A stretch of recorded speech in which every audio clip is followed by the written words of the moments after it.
A cúpula dos BRICS, que terminou na última semana, foi a mais audaciosa de todas. Brasil, Rússia, Índia, China e África do Sul discutiram a possibilidade de criar uma moeda única no bloco. Além disso, o evento anunciou a ampliação do bloco. Reportagem de Malu Bacarim. Arábia Saudita, Emirados Árabes Unidos, Argentina, Egito, Irã e Etiópia foram os convidados a integrar o time a partir de janeiro de 2024.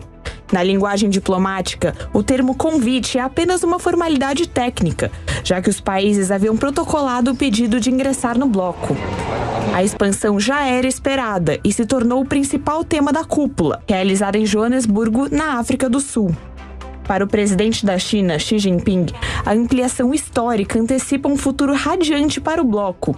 O país foi o que mais saiu fortalecido do encontro. Com a expansão dos BRICS, Pequim aumenta a influência global, aproximando-se cada vez mais do objetivo de ultrapassar os Estados Unidos e se tornar a maior economia do mundo.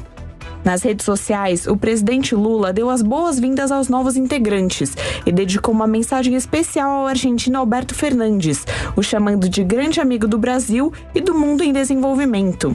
Em Buenos Aires, Fernandes afirmou que um novo cenário se abre para a Argentina.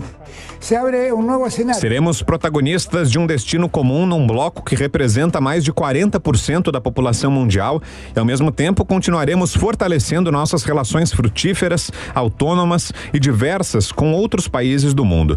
A Argentina foi, é e será um país integracionista. É política de Estado buscar a integração com diferentes organismos regionais e globais, porque está comprovado que, assim, aumentamos nossas chances de abertura de novos mercados.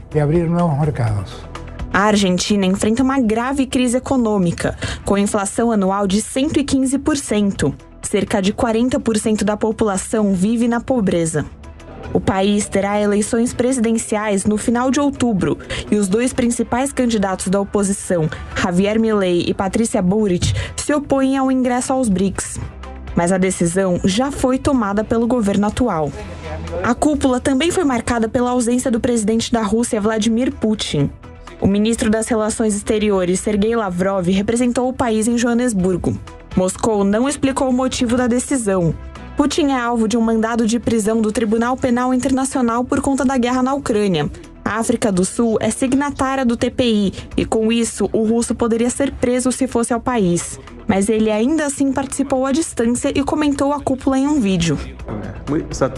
Cooperamos com base nos princípios da igualdade, do apoio à parceria, do respeito pelos interesses de cada um. E esta é a essência do rumo estratégico orientado para o futuro da nossa associação. Um rumo que vai ao encontro das aspirações da parte principal da comunidade mundial, a chamada maioria global. Os números falam por si. Durante a última década, os investimentos mútuos dos Estados-membros dos BRICS aumentaram 6 vezes. Por sua vez, os investimentos na economia global como um todo duplicaram e as exportações combinadas atingiram 20% do total mundial. Outro assunto abordado na cúpula foi a ideia de uma moeda comum, mecanismo que deixaria as transações dentro do bloco ligadas a uma unidade monetária padrão. A medida, que ainda não foi adotada, facilita o comércio entre países e diminui custos de transação. Mas vale ressaltar que não seria uma moeda única como o euro na União Europeia. Isso não seria possível por conta dos diferentes momentos econômicos entre os integrantes. Os BRICS atualmente representam 23% do PIB mundial. O bloco visa um equilíbrio político e econômico mais inclusivo, principalmente em relação aos Estados Unidos e à União Europeia. E aí, Nelson Kobayashi, qual que é o saldo que você vê aí dessa viagem de Lula a Angola e como que você vê também essa expansão dos BRICS? Vamos lá, pela expansão dos BRICS, é muito polêmico porque o BRICS, que era um conjunto, um bloco de 5 países importantes, agora admitiu mais 6 e com fila de muitos outros países.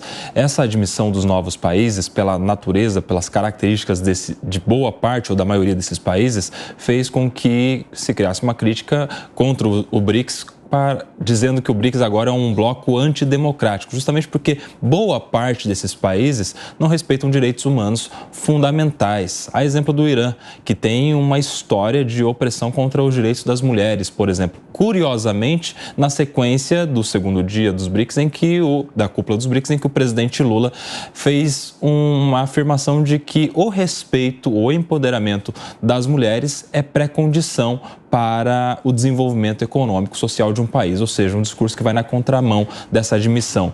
Por outro lado, em relação às pautas que foram trazidas ali, a ideia de uma moeda comum, não moeda única, mas moeda comum entre os países para suas negociações, tem chamado a atenção, porque isso pode impactar nas relações, em especial do Brasil, com Estados Unidos, que é o segundo ou o maior, está ali junto com a China entre os maiores parceiros comerciais, e também com a União Europeia, porque quando se cria uma moeda comum entre esses países do BRICS, claro, fica de lado o dólar, e isso impacta também nas relações diplomáticas com os Estados Unidos da América.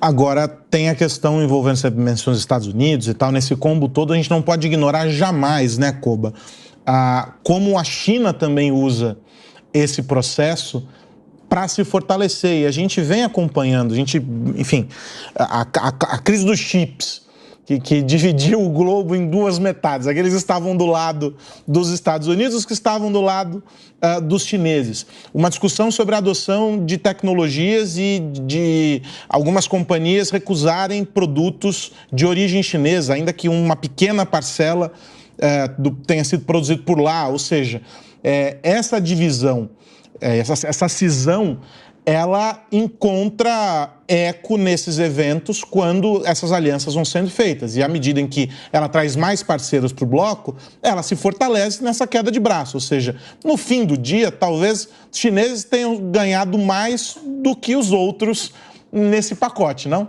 Claro, nesse bloco do BRICS original, nos 5 países, quem está na frente é a China, que tem se demonstrado uma potência mundial em crescimento. Inclusive, quando ela amplia na rede do bloco mais países parceiros, ela está, na verdade, angariando clientes, vamos dizer assim, angariando parceiros que vão consumir os seus produtos.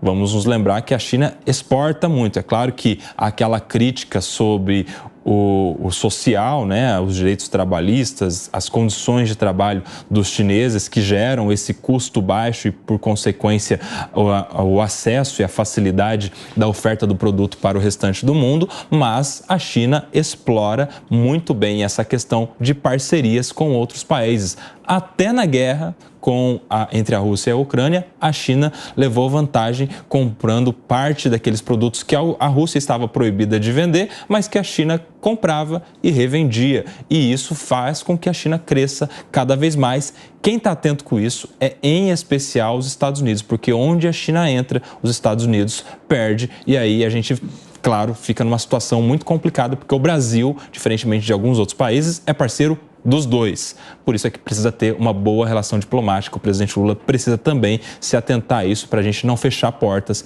para a economia brasileira em relação aos Estados Unidos.